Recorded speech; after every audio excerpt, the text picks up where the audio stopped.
Milwaukee police responding to the unrest that erupted last night. Department leaders spoke today with Sean Gallagher.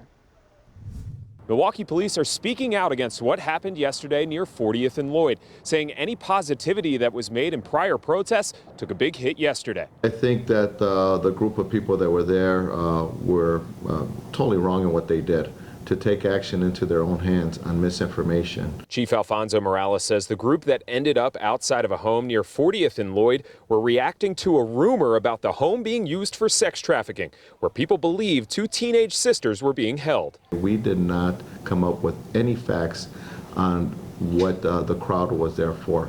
A sex trafficking house, not correct. Members of the community who did not want to be on camera point to being heavily policed and having a distrust of law enforcement. To paint us all with a broad brush is also infuriating.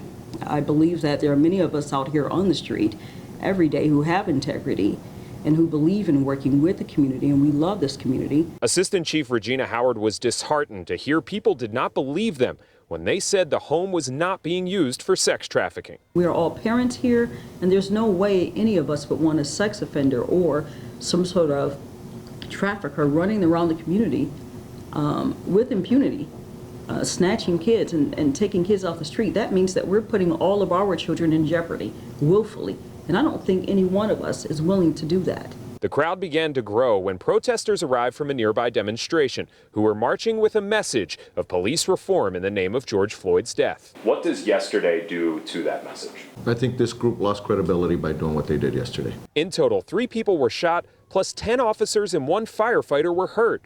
The home that was set on fire is considered a total loss in what Milwaukee police say was an unsubstantiated rumor. While they support the community's right to gather, they hope this can be an example of fact-checking. We would ask anyone who engages in social media posts, etc., to verify things, because these are the ramifications that we see from something that's false, and that's just unacceptable in our city. Chief Morales does say this will not impact how they treat protesters in the future, but he does say they are still investigating this incident and there could be charges for those involved. In Milwaukee, Sean Gallagher, TMJ4 News.